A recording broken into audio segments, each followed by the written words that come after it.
work bloody hard. Other thing is don't burn bridges. Yeah, I mean, raw talent will get you so far. We shouldn't see these challenges as roadblocks or obstacles. You know, they're lessons. Don't rush. You know, your purpose will come when it's meant to come. You know, everyone's timeline is different, and that's fine. So yeah, we kind of just let it drift away, but you know, we don't have any regrets. We had lots of fun. I love what I do. I think if you, and I know you do, I love what I do as a lawyer. I'm a company secretary, so I'm happy to kind of talk to you about what that really is.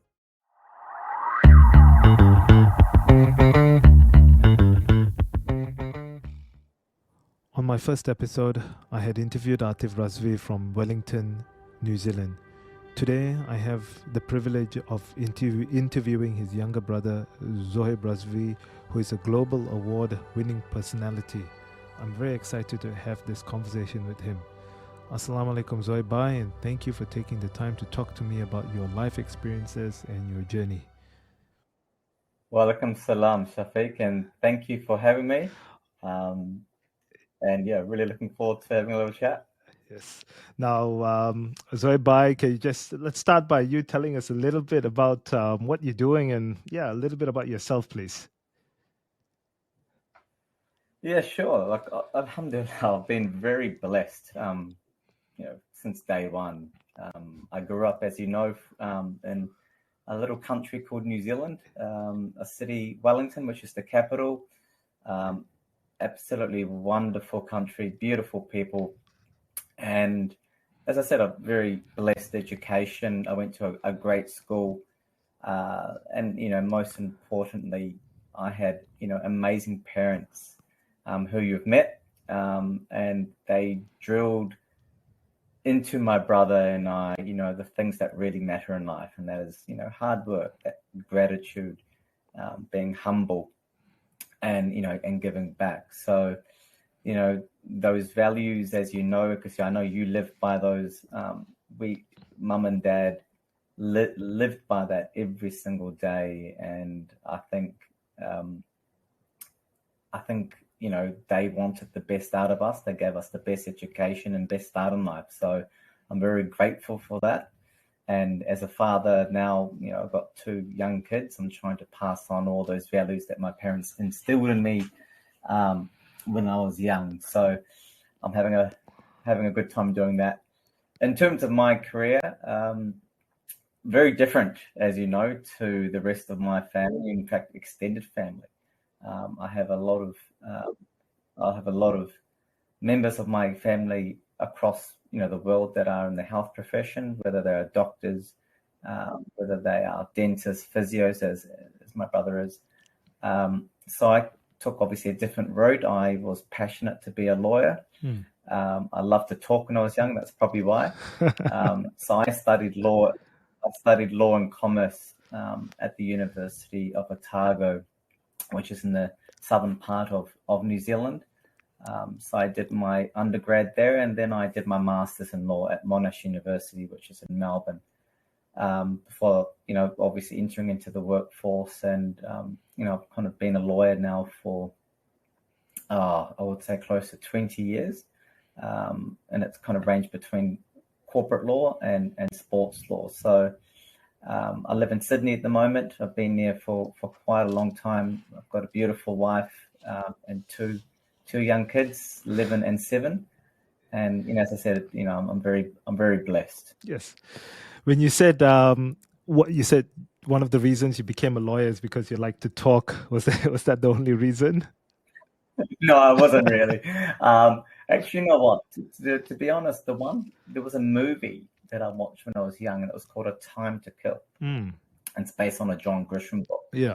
And if you ever watched it, it is very powerful. And I think that was what made me kind of be inspired to be a lawyer. I think the other reason is my dad was very much, whilst he was a doctor, he loved his motivational books. And I did kind of read them at the same time. And I got inspired by, you know, how people can motivate other people. And I think that was another reason why I wanted to become a lawyer. So yeah, it was a different route than others, but I love what I do. I think and I know you do, I love what I do as a lawyer. I'm a company secretary, so I'm happy to kind of talk to you about what that really is, because it is a kind of a niche profession, but I really do enjoy what I do, and it helps you do a good job, but it gives you that kind of job satisfaction. Yes, I think company secretary, that's very, I don't, to be honest, personally, I do not know it myself. Just before that, you're talking about motivation. Your father still sends me motivational messages on WhatsApp. So He that's does it to everyone. Yeah. but it's good. His motivational messages, I'm not trying to butter anyone up, but he sends decent messages. All right. No, so tell me, Zoheb, what's a company secretary? Yeah, so look, it essentially is the person who supports the board of directors of a company. It helps them operate properly, operate ethically, and in line with the law. So we're kind of like the bridge between board and management. So we want to make sure that the board receive the right level of information to make, an informed decision. We make sure that meetings are properly documented, and that the organization itself is meeting their kind of legal obligations, and that there are, strong frameworks in place to manage risks.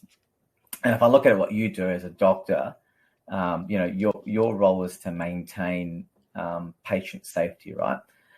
You make decisions which are evidence-based. In my world, we need to make sure that we also have the right frameworks in place in terms of organizational safety, that there's transparency, that there's accountability. So there is kind of an overlap in terms of our professions. The term company secretary, it is very obsolete. It's very misleading. There has been a lot of advocacy to try to change it to something that's more contemporary, like a chief governance officer. Yeah. So sounds nicer as well. Because of that, yeah, it does sound better. Yeah. Because of that, there is always a reason to kind of explain to people what we do. So we try to see ourselves as the hygiene factor within the organization. So yeah, I kind of fell into the role, to be honest, Shafiq. I had no idea, after even spending 5-6 years at law school, I had no idea about the concept of a company secretary. And I kind of fell into it when I was actually in a role as a sports lawyer. And I started to kind of gain some interest around corporate governance, and I upskilled, and I worked kind of as a deputy company secretary for three organizations, really kind of learnt my craft, worked bloody hard. And I was, fortunate enough to be mentored and coached by some incredible people. And, along the way, I've been, fortunate to be recognized, and I've won some awards. So yeah, like, it's been pretty cool. And I think a lot of it comes down to the ethic, the values that my parents instilled in me when I was young. Yeah, mashallah, that was good. And you said you got some awards, and I think you're well known in the community for that. You went on New York Times Square. You came up on that. Is that correct? Yeah, like in 2021, I was company secretary of the year in Australia, and that was an absolute shock. And then I won this award called Governance Top 100 in 2022, and one of the prizes was having a photo on a NASDAQ billboard in New York Times Square. And then the backstory behind that was it was a Friday afternoon. It wasn't a full-blown award ceremony. It was actually done via Zoom. And I dialed in, but I wasn't planning to dial in for the entire time, because I didn't think I was going to win. And also because I was going to take my wife down to a Mazda dealership to buy a car. And so the individual person that announced who the winner was got my name completely wrong. He kind of said Zoheb Razvi, not even that. And I just hung up and went into the shower, came out, and I had 3 missed calls. I'm like, okay, maybe this is from work. I better answer this. And it was the individual said, "Oh, congratulations, you just became the winner of the governance top 100." And I'm like, oh my god, what does that mean? So yeah, look, I'm being humble here, but there was a lot of work that went on when I was in my previous role at Ventia. I was kind of fortunate enough to join at a good time. There was a lot of transformational things going on, which enabled me to be part of. And I think as a result of that team effort, I got the byproduct of that is that I got to work on some amazing projects, work with some amazing people, learned a lot, and got to be recognized for that. And I think whilst we should stay grounded and be humble, I've always advocated that we need to celebrate our achievements. And yeah, so that was look, it was during COVID too, which was also extraordinary. The amount of work that went on at that organization during a tough period. So yeah, look, it was a pretty surreal experience being on a billboard. But yeah, very, very blessed that I was in a role at the right time. Mashallah, a milestone indeed, Zoheb. Now, you said something about sports lawyer. Like, how did that come about? Yeah, so I was up in Brisbane actually. So my wife and I moved up to Brisbane in 2009, 2010, and during that time it was kind of the global financial crisis, and there wasn't a lot of corporate work going on. And I was working for a law firm at that time that really specialized in sports law. And as you know, I love my sports, particularly my cricket and rugby, being a Kiwi. And I thought, wow, this is not bad. And so I started kind of working as a sports lawyer. So, it was still corporate work, but for sports clients. And so that was lots of fun. And, went back to Sydney, and I took a job as kind of the sole general counsel at Football New South Wales, which is kind of the state body for soccer in the state, and learned a lot. And that was only then at that time that I learned about corporate governance and decided to kind of pursue a career in that area. So do you sounds interesting, but so just coming back to becoming a company secretary, do you have to be a lawyer to become a company secretary?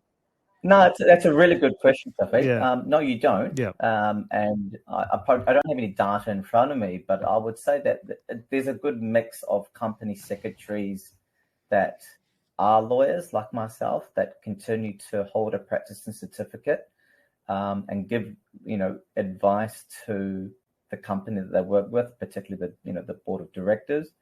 And then there are company secretaries that do not have a law degree, but most likely would have the relevant governance qualifications to become a company secretary too. So yeah, there's a bit of a mixed bag. It depends what the appetite is from the company. I would say that a lot of the listed companies on the ASX are lawyers, but as I said, it depends what the company wants from the company, from the actual individual. We expect a company secretary to have not only legal qualifications but legal experience. It sounds like you have to work hard for this. Is that right? Am I? Yeah. Well, look, I think most professions, Shafiq, including yours, we work hard. Absolutely. I am a big believer that hard work will pay off. Yeah, I mean, raw talent will get you so far, but hard work, whether you're a professional athlete, whether you're a lawyer, whether you're a surgeon, or a tradie, it doesn't matter. You work hard, and you'll be rewarded. Absolutely, well said, Bai. I remember you at some stage when I was in New Zealand, you were doing something with cricket bats. Is that still happening? Yeah. Do you want to No, tell us a little bit that was about just that? sure. So I suppose for the viewers, I do love my cricket. Yeah. In fact, that's probably an understatement. Yeah. Yeah, so there's a couple of us. In fact, the founder, he did a thesis at university, and he was cricket mad like myself, and he kind of designed a cricket bat that was kind of forward-facing, which, putting the science to one side, it basically meant that you could hit the ball further. And he got permission from the university to go and patent it and commercialize it. So he approached me, and we kind of started up a company. We've got a few others who were also cricket mad, and we kind of came up with this brand called it was called Blade cricket bats, and we had a few cricketers that used it on the international stage. So we had lots of fun, mate. It wasn't so much about how much we could earn. It was just nice to go and tell our wives, hey, we have to go and do some work. But yeah, we actually got really involved in grassroots cricket, so we got to sponsor a lot of the local competitions and go to the awards and really just feel connected to the community. That was fun. And also it was kind of nice to see your cricket bat on TV too. So, we did that for several years. But look, with any startup business, you have to balance between risk and reward. And we didn't, at that time, we were kind of starting families, getting mortgages, and we just felt like, we're not prepared to do that. So yeah, we kind of just let it drift away, but we don't have any regrets. We had lots of fun. Yeah, it sounds fun. I mean, do you think, looking back, if you had persisted, do you think it would have become something? Yeah. I mean, if we wanted to take on more risk, absolutely. Yeah. I think, Yeah. and if we really wanted to give it a good shot, I suppose we would have approached banks, borrowed money, and go to India and try to get a big name, an ambassador to, really drive the product. And once you get a household name, a famous cricketer using it, then you're certainly on your way, right? And kids will just start to, wanting to roll, they've got role models, and they would go down to Ripple Sports and buy, buy their favorite cricket bat that their role model uses. So yeah, I think it would have taken a big ask from all four of us to actually pursue that. We got a lot of encouragement from some well-known cricketers that, look, this is a really awesome concept. You can go far with it, but you're going to have to compete with other, brands who have got a lot of financial backing. So, so that, I suppose, that was the roadblock at the end of the day. But as I said, we didn't have any regrets. We had some fun, and absolutely, it was a different chapter in your life. Yeah, lots of fun. Pre-kids. Pre-kids. That's right.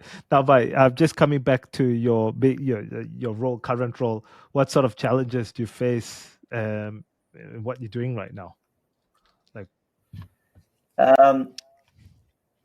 Look, I wouldn't be more specific around my current job. I think just life in generally, Shafiq, no one has gone through life without any challenges, right? We all have our scars on our back, whether it's in our professional career, whether it's in our personal life, or just navigating uncertainty. We all face moments that will test us. And I suppose what I've learned over time is that, we shouldn't see these challenges as roadblocks or obstacles. They're lessons. Yes. And it it forces us to reassess. It forces us to grow. And sometimes letting go of things that are really close to you is hard, right? And you're not going to get it right all the time. We all make mistakes. We've all had setbacks, and we've all taken detours.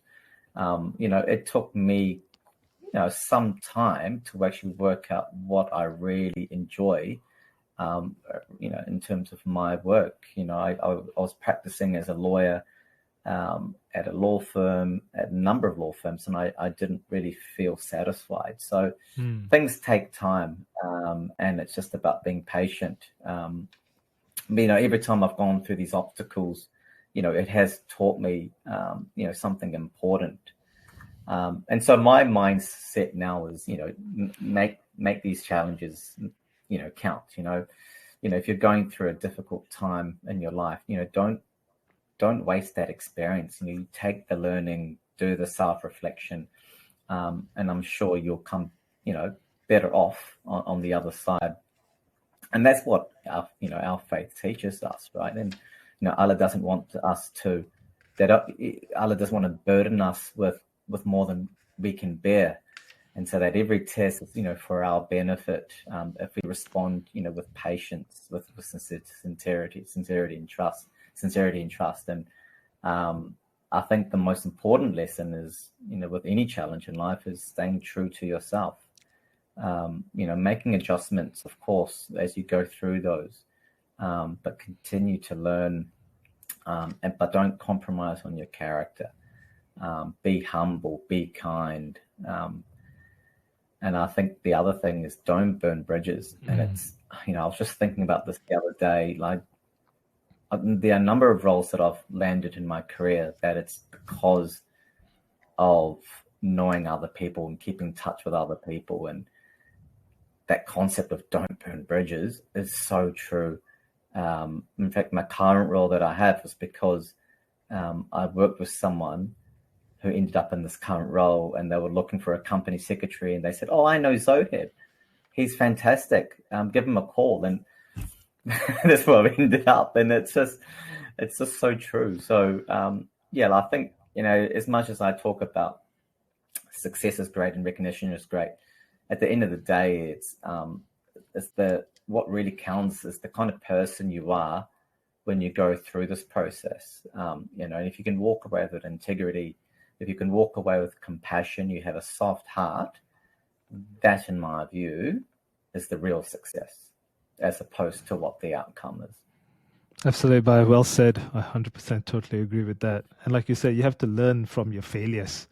Yeah, is how hard you fall. Absolutely. The way, you learn from failures. And if you're rock bottom, the only way up is the way up, isn't it? And exactly. that gives you resilience. That gives you resilience. Yeah. Now, Bhai, what's your message to upcoming youngsters who intend to follow the same footpath?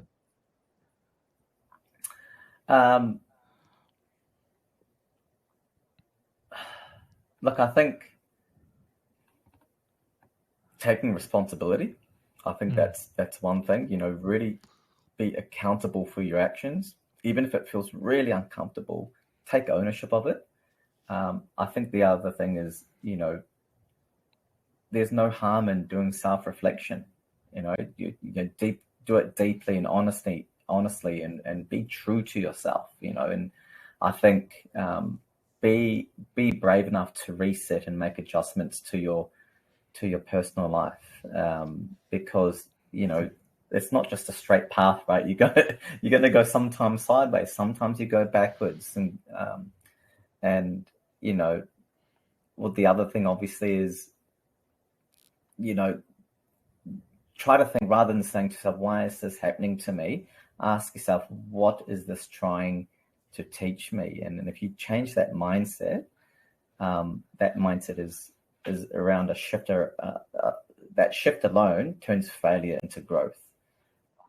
And as you said, resilience, you'll come out so much better off. And I think those are kind of the messages that I would give to, whether they're young lawyers or even my kids. They probably wouldn't understand me now, but those are the kind of the messages I would want to give to my kids around, just hold yourself accountable for your own actions and learn something from it, so that next time around, you're better positioned to make, inshallah, the right decision. Yes, inshallah. But I was just going to ask, now that you've your father, you've got children, you've got this really successful thing going on for you as well as a company secretary. Has this enhanced your lifestyle? I mean, yeah. Enhance my lifestyle. Enhance your lifestyle. I mean, how is this? Do you have a good lifestyle, work-life balance sort of thing? No, I'm always striving to have a better work-life balance. Yeah. Like, it's hard. Like, and you're constantly juggling, right, between work and being obviously a husband and a parent. And there's never kind of a black and white answer on how you achieve that. Yeah. And you just try to, on a daily basis, remind yourself what's the really important things in life. And so, yeah, it's a constant challenge in all of us to remind ourselves what really matters in life. And for me, it's instilling those values, as I said to you earlier, to my children, spending quality time with them, and having experiences, having memories. And inshallah, we're going on a big holiday actually in a couple of weeks. Nice. To Europe, and we're looking forward to creating more memories, and those are the things that really count, and you look back on. Absolutely, yeah. That's making good memories so that the children remember as well. Yeah, the good times. And they're an age now that they can remember those. Yeah. Now I'm just coming, because we talk a little bit about lifestyle, just segue into that. Now, I mean, you're seeing how the world is going. Everything is so depressing, seeing what's on TV, the people suffering in Gaza and Sudan. I mean, one of the things that we can do here, I mean, what's cost of living? That's probably, in your view, what do you think about cost of living? Yeah, look, it's hitting everyone, Yeah. Irrespective of how good your lifestyle is, or what position you are in life. But to your point, and if we kind of zoom out a little bit, you look at what's happening globally. Like you said, what's happening to our brothers and sisters in Gaza. It really put things into perspective, right? And it reminds us, despite the cost of living, it reminds us on how fortunate we are living in Australia, beautiful country, feel safe. But it also reminds us of the responsibility that we all each have, to use our blessings, to use our wealth to support those people who are, truly don't have anything. And again, those are the kind of the values that I try to instill in our kids, right? That we are very fortunate to go to school, to have clean water.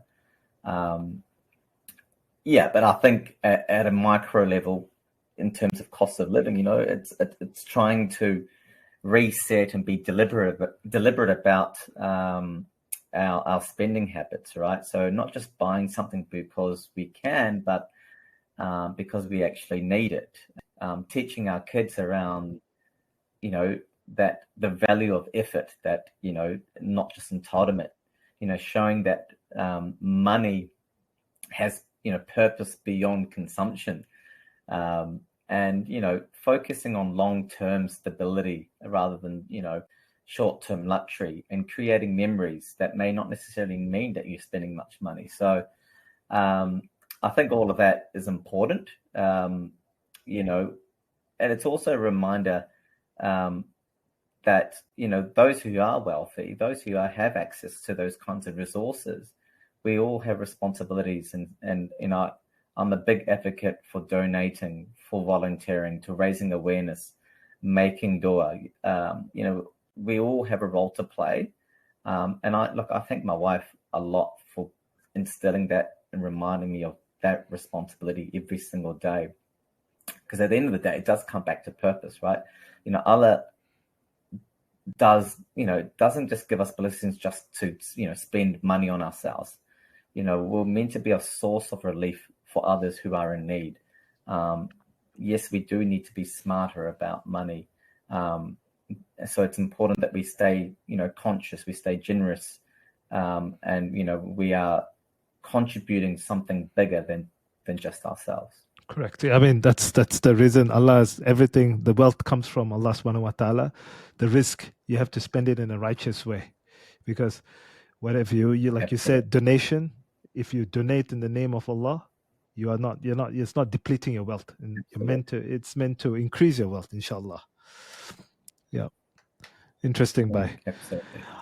Yeah, that's a good thought. I mean, now that you're seeing how things are going, I mean, we're believers, we're people of faith. We don't have a crystal ball. We're not meant to believe in that. We don't believe, everything is Allah, our destiny is sort of pre-planned in a way. What's in your view? Allah is the greatest planner. Allah is the greatest. Allah is the greatest planner.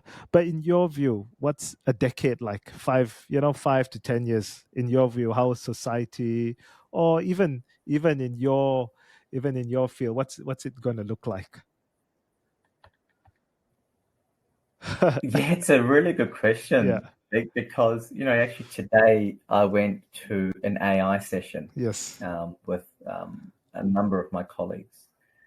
And it is probably the most transformative,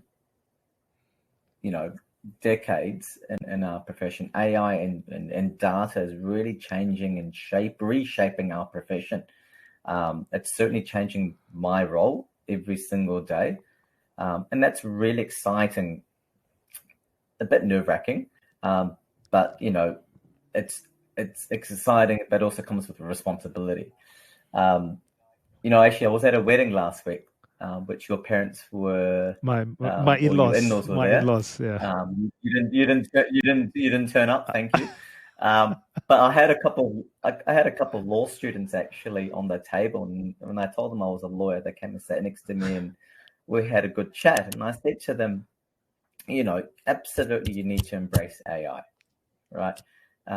You'll be a fool not to, but yeah, learn from it, embrace it, use it, absolutely, but do not forget that you have some core skills as a lawyer that you must learn and develop over time, whether it's critical thinking, whether it's judgment, whether it's understanding context, reading people. These are the things that, well, for now, a machine can't do, right? Because at the heart of all this, it's about trust, it's about culture, it's about values and doing the right thing.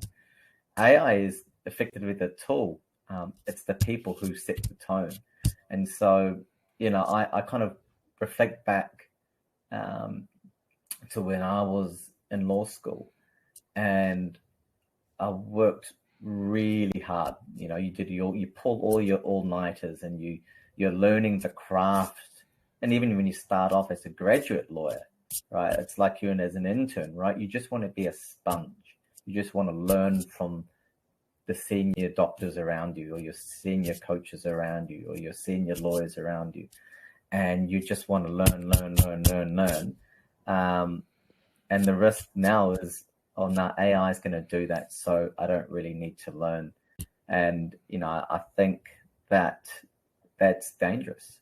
And so I kind of encourage these kind of students to make sure that those core skills, they develop it, or learn it and develop it. Yeah. And those tools will then be a byproduct on how you actually get to the outcome. Absolutely. Yeah, that's right. But it's scary. I won't get you wrong. Sometimes I get, oh my gosh, it'll take me half an hour to write an email here. ChatGPT is doing it in 35 seconds. Correct. I mean, AI it's encroaching in everything right now, and if you don't get up to speed, you're gonna fall behind. It's in everything right now. Yeah, absolutely. Oh, look, it helps to write birthday cards for my wife. Yes. I mean, that and plus a few other things as well. And No, I think it's about, if you're trying to put a positive spin to it, yeah. it does create efficiencies, right? Yes. And if it means me leaving the office early so that I can go and spend some more time with my wife and kids, Yeah. it's not bad, right? It's not bad. So, yeah, yeah, absolutely. it's not bad. So, but also the other thing is you need to make sure that AI is not perfect, right? It's not designed to be perfect. There's still going to be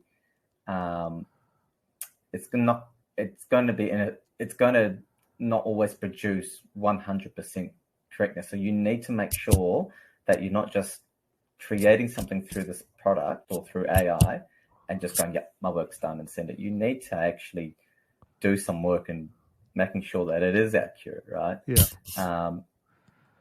AI is not going to be perfect. Yes.